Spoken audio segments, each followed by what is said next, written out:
scale of it, that you're just so insignificant in this place. It puts your irrelevance into perspective. And then having cleared the mind and genuinely emptied it, then when you come back out, everything is the size it should be.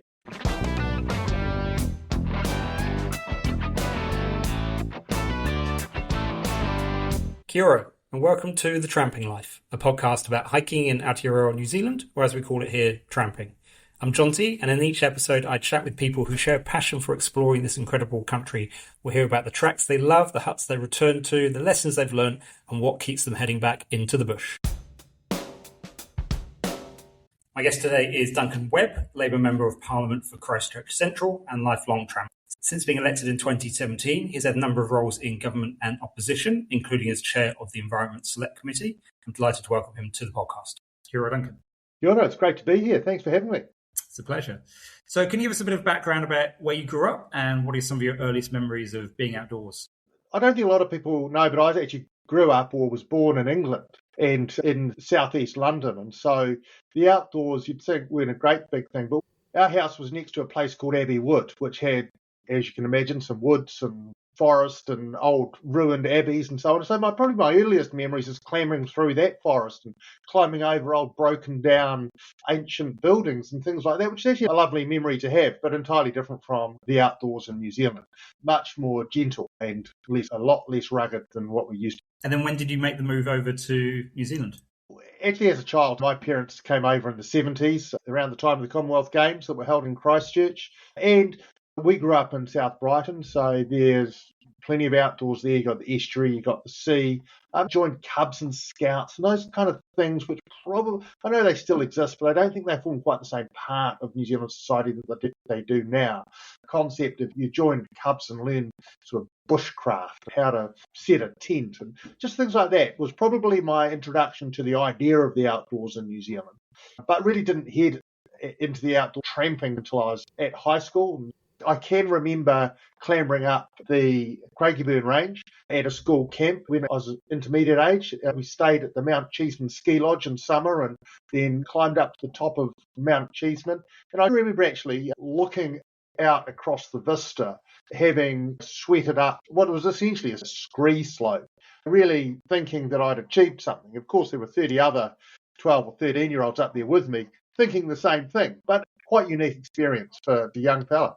And do you remember your first multi-day tramp? Yeah, so very nearly my last. It was when my brother, who was a bit older than me, and a couple of his mates were keen to do a tramp. And as I said, my parents were from the UK, and we got the old topo map out and plotted out something up in Arthur's Pass, which back in the day, this would have been the 80s by now, you could catch the train and the train would stop where you asked it to and throw your pack out onto the tracks and you'd just head off. So we headed up the Edwards Valley and did do an alpine crossing, but we were wildly underprepared. I was, I think, 13 and the other guys were 14. And we were all in borrowed gear and we were carrying cans of food and we were just absolutely exhausted. And to be perfectly honest, the weather turned on us quite nastily across the pass. And it was that freezing, driving rain that simply saps every ounce of heat and energy that you have. It was that kind of rain.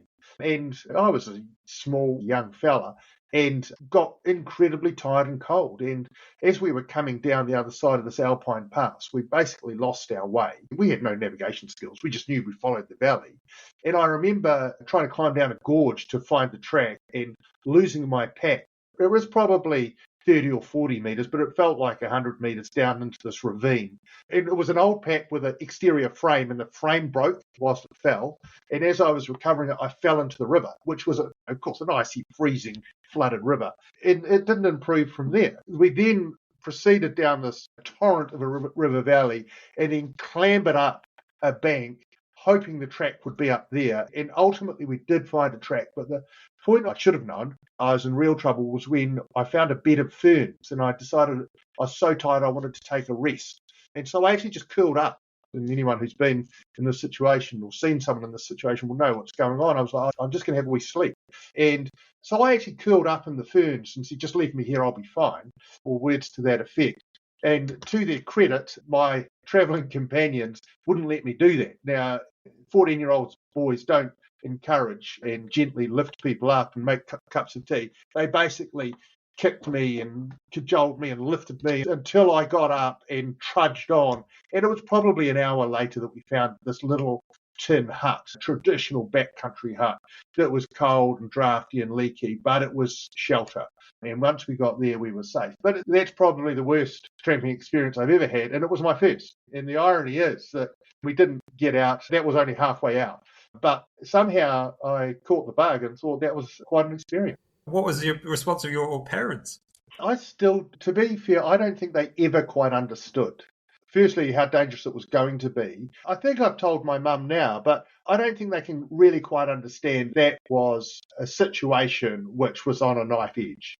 And had other things happened, it could easily have turned out that I didn't come out alive. But I must say, having been in that situation and gone through that stage of just feeling cold and then just losing energy and then ultimately losing the ability to make good decisions and just wanting to shut down, I have seen others in that situation or in the early stages of the situation, and having been there, I know the signs. I can see when you need to intervene. I didn't realise how bad it was until a bit later on when you start actually learning about what hypothermia looks like and what the stages are. And if you look at where I got to, it was a pretty bad situation to be in. So I'm assuming then the second tramp went a bit better.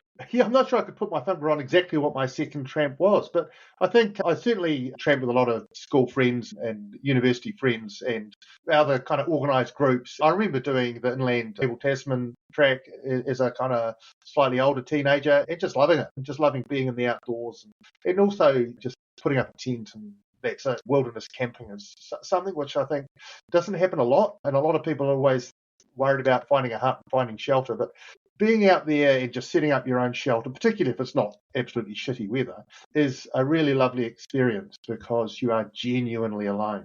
And what have some of your other memorable tramps been? Quite a list, really. Though the Great Walks are fantastic for a reason, right? They're called Great Walks. I remember doing the Heaphy as a teenager, and that was just an amazing walk. The Heaphy River and the beach is just something else. And the Milford it's frustrating in some ways, and I think I'm lucky in that I did some of these walks quite some time ago. It's frustrating that they are so busy. And so one of the things that is so fantastic about the outdoors is the solitude. And those Great Walks, you don't really get that aspect anymore, but the terrain is truly amazing. But equally, I'm really lucky I've got 3 now adult sons, and all of them enjoy getting into the outdoors. And I did a hike called the Tarn Cole, Arthur's Pass, which is actually a lot of the route is the same route as my very first tramp, but then you turn right and climb up a bit higher and come across an alpine tarn and fall down into a scrubby area. And it was tough, but it was just, again, very remote. And Arthur's Pass in particular is not full of high traffic. There's lots of areas which are very remote and not many people get to, and it's close by. And so really lucky. There's just a long list of really treasured memories from the New Zealand outdoors. You had any particularly memorable wildlife encounters? 2 strike me as particularly memorable. One is down the Rakiura, down the smaller circuit down there. And of course, we'd been out every night trying to find kiwis because everyone wants to see a kiwi. And me and one of my children were just walking along on, I think it was the final day of the hike, and turned a corner and there's just this brown kiwi just kind of looking at us as if to say, get out of the way. So that was really lovely, just to see a kiwi in the wild. And it wasn't frightened at all. It was just having a bit of a fish around for seeing what it could eat in broad daylight, which I understand is relatively common down there. And the other one was the St. James Walkway, another great hike up in the Lewis Pass. And it was, again, my brother was with me and some of my children, and we came around and up through a copse of trees, and we frightened a herd of the St. James ponies. And so there must have been 30 or 40 or more of these ponies that took fright and then just stampeded away. And it was just quite an amazing experience to see these horses. There's quite unusual horses in the wild, and off they went. You've stayed at many huts and campsites. Are there any ones that particularly stand out in the memories? The Moola Hut in Mount Cook National Park is amazing. You basically start at Mount Cook village, and then you climb. If you know the Lord of the Rings, it's like climbing up the staircase in Mordor, because you just go straight up. And a lot of it is actually steps that have been cut in, and then you get right up into high alpine area in less than a day. It's a great place. I took my kids there as well, and all of a sudden you're there and you're looking across the valley to some absolutely majestic mountains. And it's often the case, but you could see small avalanches and rock falls, and you get the idea that at that level up there, where the glaciers are alive and the mountains are constantly moving, and you could hear throughout the whole day and the night the sounds of the mountains reshaping themselves. It was just an amazing place to be. It was summer. There was snow close to the hut, but not right under the hut. But of course, in winter, that would be, and the engineering of the hut itself, it's an alpine hut, so it's amazing. But also just like the Horden Valley in Arthur's Pass, 2.5 hours walk in, you come to the most gorgeous campsite with an old tin hut, and it's just a beautiful area, a meadow on a river valley, just a place of such tranquility. Would you consider yourself a hut bagger? I had to Google what a hut bagger was. So there's your answer to that. Not at all. No, staying in a hut is part of the tramping experience, but it has its upsides and downsides. Whilst if there's a hut there, I'll absolutely use it. Equally, I enjoy sleeping out, and I don't have a list, and I certainly don't tick them off. Although, having said that, someone gave me a bed for the night, which I'm sure you're familiar with the book, with all of those huts around the country. And looking at some of them, I'm like, I really got to go to that one because that looks amazing. So maybe seeing I might have some extra time on my hands in the near future, I'll become a hut bagger. It's a worthy goal to work towards. You've mentioned Arthur's Pass a number of times. Would you say that's your kind of happy place, your special place? Yeah, it probably would be. I know it well, and there's just it's big. The terrain is real. It's significant, but also the Waimak Valley is just so familiar. And you come over the hills and past the Craigieburn Range, and then you turn the corner, and it's all just so familiar. And it carries a lot of memories, and the landscape's very beautiful. I was driving over only a week or so ago through the Otera Gorge in some incredibly heavy rain, and coming through there and just seeing the river thundering through that gorge and the water coming across the road. And then you come over the pass, and it didn't stop immediately, but in 20 minutes drive, it's entirely different. That's just an amazing piece of geography. Have you done much hiking overseas, and how's that compared with? Look, I haven't done a huge amount, a little bit in England, but probably the most interesting hiking I've done is in Tushiti National Park, which is in Georgia, the real Georgia, not the state. And so I happened to be in that part of the world, and a friend was happy to come and join me. And we were climbing up, and we were feeling a bit off colour, and the energy wasn't there. And I was like, what's going on? I'm relatively fit. And then we realized, of course, we're at over 3,000 meters high because this is the Caucasus. And this is what altitude does to you when you've started from sea level. But it was amazing, entirely different terrain. It was largely sort of grass-covered mountains and then shingle and rock. But also you come down and it's so old, in the sense that there's been people there forever.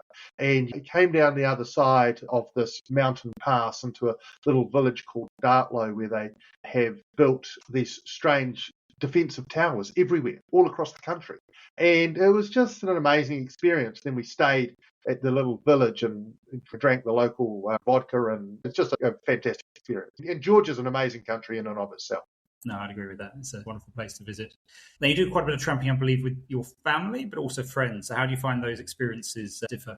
Yeah, look, more recently I've been doing it with family, but I guess family dynamics are always family dynamics, right? But you're familiar with them. So it's always, I think it's a little bit easier actually with family because you know what to expect and you know how to get on with people.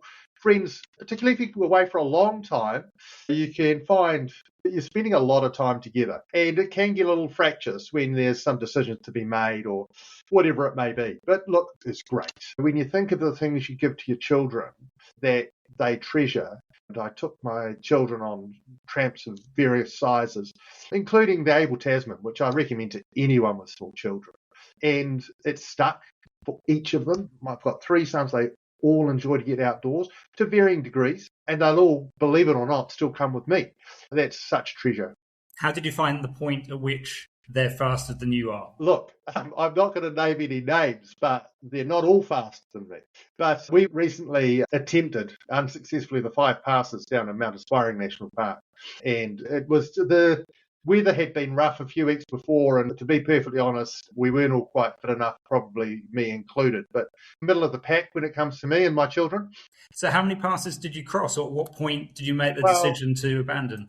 we came up the burn and it took us 2 days to get to the rock shelter at the bottom from the Lake Sylvan car park, I think it starts at.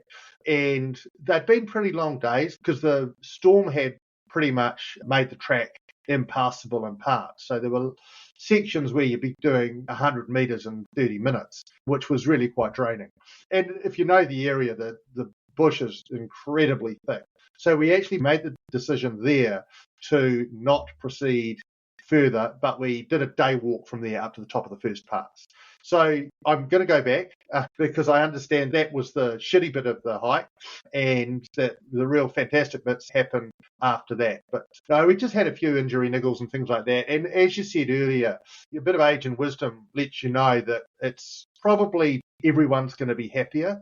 There was some disappointment, but everyone's going to be happier in the long run and safer if at that point we turned around. But the hike up to the lake at the top of the pass is amazing, and the walk up was great, and there was snow on the top, and it was a great day out as well. So I think you've described before how you find tramping as almost meditative, and I guess having quite a high pressure job as an MP at the moment, you must look forward to those opportunities to get off the grid. I'm assuming when you're off the grid, you're off the grid? Yeah, no, I actually pack my phone, but largely for the use of the camera, and I switch it off. It's really important. And it just, both kind of the physical aspect of it, that you're focusing in on just getting places and, how to obstacle or whatever it might be, but also the problems are the size they should be and the important things are the size they should be. How challenging have you found it, particularly when in government, to make that time to do those trips? Yeah, it is hard. And that's when I said that I was going to retire from politics. One of the things I said was I want to do more in the outdoors and do the things I love, tramping. Generally, over summer, politics kind of shuts down from just before Christmas till, about now. So that does give you a window, but it's only one window. And of course, there's other things you want to do as well. Tramping's good, but I don't want to do that every time I get a week off or get 3 days off at Easter or whatever. There's family and friends and other things you want to do. So I've got away once a year, but I'd like to do it a lot more. It is hard to. I find it hard to maintain the fitness levels because you can do exercise, but to go tramping with a pack for multi-days is a sort of next level up and can be quite hard. If you injure once or twice a year, it's intrinsically harder. I absolutely agree. And 5 passes, obviously, I knew it was going to be challenging, and so I had tried to get my fitness up. But you put a relatively large pack on and you head into some terrain, and we were doing, I think the first day we walked 10 hours. That's a lot of calories you're burning and just a lot of muscle work. And yeah, I think you're absolutely right. So hopefully I'll be able to get a bit more tramp fit. And also the parliamentary lifestyle, which is quite disjointed. You're in Parliament 1 week, then you're not, and it's 3 days here, and then you're off to Auckland for an event or whatever. It's actually quite hard to look after your physical well-being. There must be a thing that new MPs, you put on 5 kgs within the first 6 months or something.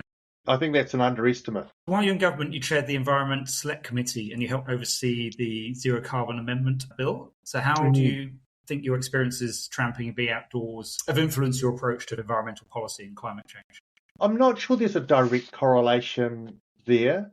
In terms of environmental policy, I guess there's 2 ways to value the great outdoors, if you like. One is from the city and thinking it's nice to know it's there, which is what many New Zealanders do. And it's real. I'm not saying that's not real. It is. People value it because they think it's a valuable thing in and of itself, even though they don't necessarily have first-hand experience of it. And then the other way is like when you actually embed yourself in it and you've been there and you understand it's not just intellectually, but emotionally understand its magnificence, you're going to be a lot more passionate about it. So in terms of conservation, we desperately need to protect our wild and open spaces. Pests, introduced species of all kinds, are a massive problem in the outdoors. Down in Mount Aspiring, I was surprised how little birdlife there appeared to be. because it's such a dense forest and it's a place where birds should be thriving. I can only assume that's part of the problem, rats and all kinds of introduced species down there. In terms of climate change, when I reflect on what I have participated in Parliament, the legislation we passed through in that Parliament is the centrepiece of our response to addressing climate change. And whilst it's not the only answer, it's only part of the picture, I'm pretty proud of having been chaired that committee and got that piece of legislation which almost all parties supported. Certainly the National Party supported it as well. That was really important to have a cross-party piece of legislation. So was there a direct correlation? Possibly not, but certainly I understand the importance of protecting what is a truly unique environmental treasure. So what role do you think leaders and I guess policymakers have in terms of supporting our outdoor culture, from tracks to kind of biodiversity? Yeah, look, I think I'm going to do what politicians do and take that and turn it into something else, which is to talk about hunting a little bit, because part of the environmental policy at the moment, one of the kind of friction areas in environmental policy is hunting. And because as I was south recently, we came walking across one of the grassy flats and another tramper had just come up behind us and he pointed out across the way that there was a deer, and we both parties were carrying rifles. And it was quite interesting because my son was carrying the rifle and I was like, if you want, there you go, it's in range and across the other side of the river. And the other guy was like, no, don't shoot it, it's a whitetail. And so there was, the interesting thing about that was, because we had a short conversation, was that there was two quite different approaches to that animal. I looked at it and I saw there's a pest, whereas he thought there's a game species and there's lots of red deer but not many whitetails. So let's leave the whitetail and wait for a red deer. Now, I think there's a really important conversation to have around these kind of species that we hunt, whether it be tahr, and I remember, I don't know if you followed it, but what became called Tarmageddon when Eugenie Sage was trying to reduce the tahr herd in the high alpine country. There are some very strong feelings, and it is a political question. We desperately need to strike a balance which is acceptable to New Zealand, but which preserves and actually improves our outdoor natural spaces, our forests and our high alpine meadows and so on and so forth. Because at the moment we haven't struck that balance. And there are some places where there are too many deer and tahr and chamois, and there are other places where there's not too many. But we do need to have a conversation about that. Agreed. I think that's the challenge is, like everything in politics, things are getting more extreme in terms of the views on either side and more polarised, and it's extended to the conservation biodiversity kind of debate as well. Yeah, I think there's a lot to be learned by the way in which the tahr herd size question was managed or mismanaged, because it became a kind of catch cry. Eugenie Sage is a very thoughtful politician. She was not suggesting for a moment that the tahr herd be eliminated, but it got picked up and used as a kind of political football to attack her with. And at the end of the day, she had to back away from it. If you look at what tahr do, there's been some good work in fencing off some areas where tahr exist and showing what an alpine area looks like after a few years that isn't being browsed by tahr. And it's a real worry. Having said that, tahr also are a magnificent species, and I understand they're endangered in their original habitat. I do wonder how much of that debate was the fact it was a female Green Party MP. If it had been a male National MP having a similar debate, whether it would have been any different. And obviously, as you might have picked up, I've got a firearms license and I'm not a big hunter, but I have been hunting and had a conversation as someone who hunts. It's a different conversation. But you're right, the optics of it and the whole idea that because it's a Green MP and a woman, they don't understand or they can't at least engage in a conversation that respects that there is a hunting culture in New Zealand. I think that's one of the unfortunate things about politics, the perceptions and biases that people bring. So how do you decide whether you're going to do a tramping trip or a hunting trip, or how do you balance those interests? Look, it would be an overreach to say I'm a hunter. I would probably go on a tramp and carry a rifle rather than go specifically to hunt. It's about fitting it in, and it's about where you want to go. Just to drill a bit more on this, it's interesting because hunters and trampers, they've probably got like 95% of common interests, but they've got 5% which is an issue. And it's interesting how divergent they seem as community groups, and yet they have so much in common in terms of the activities they do. Look, it's really interesting. I went shopping and I went into 2 stores that were next to each other in Christchurch. One is hunting and fishing and one is bivouac, right? Both good stores. And the interesting thing to me was the feel of it was entirely different. In terms of, to be perfectly honest, in terms of ordinary salt of the earth New Zealanders, hunting and fishing was packed full of it, right? There was just people who were like buying their fishing rods and checking this and getting their sleeping bags and getting their chili bins and all sorts of things like that. Whereas bivouac had a much more exclusive feel to it, right? You're buying your alpine gear and your $600 puffer jackets and stuff like that. I'm a Labour Party politician. We come from a working class background. I think there is a sense there around the hunting and fishing being much more for the people, and hunting and fishing generally, not just the store. That's a really interesting conversation to have, right? How do we make all of the outdoors for everyone? Agreed. I think FMC, Federated Mountain Clubs, have tried to do some things in terms of including, they've got canyoning and they've got paragliding and there's caving and there's all this kind of subset or subgenres of outdoor activities, and how you can have a collective voice representing the outdoor, because there's always trade-offs between what each of these little individual groups will want and how do you get a collective kind of view. It is. The thing is, it can be, and certainly for me it was, a really low-cost way to do something that's truly amazing. Because a lot of what you can do, you don't need expensive equipment. All you need a sleeping bag and you need a tent and a few bits and pieces.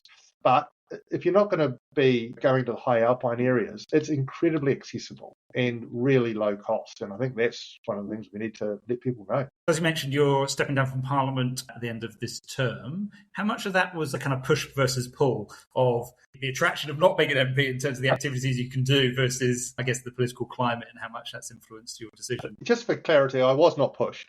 I wasn't suggesting specifically, but I was thinking in terms of being an MP is quite a hard job, and it's, I guess the things that are challenging about it versus the things you want to do outside. Yeah, no, I get the question, and it's a really good question. I'm not sure push and pull is quite the way to express it. I think this job is so important that you need people who are absolutely committed and passionate about it. And I am passionate about it. I'm into my 9th year, and I've been passionate the entire time, and I put everything into it. I'm not sure I could do that for 3 more years. And that's really what it's about. It's about saying, look, if you're not going to be 100%, this job is too important to warm a seat. Get out and let someone else in who is going to bring the energy that's required to it. In terms of not being able to commit for another 3 years, the sense of missing out, not being able to do some of those things is probably part of it. That Easter rolls around, and back in the day it would have been doing hiking or maybe sailing or whatever, something in the outdoors that I knew I couldn't do because I had this event to go to and this job to do and so on and so forth. But it really is just about saying this job, it is a fantastic job. And I've been some places and done some things that you can only do in a job like this. But equally, there's some other things I want to do as well. So on that, what's on your tramping bucket list? It's a long list, right? I'm keen to think about the Dusky track, which looks like a really challenging track. But I think, as we said before, I'll probably need to work up to that. I've only done a very short hike in the Tararuas, and that's an area which looks to me as a pretty good, this will be so insulting to the Tararua Tramping Club, but it looks to be a pretty good training ground for proper tramps. But no, I'm keen to do some stuff there. And, of course, back to the 5 passes. I've got to go and finish that off.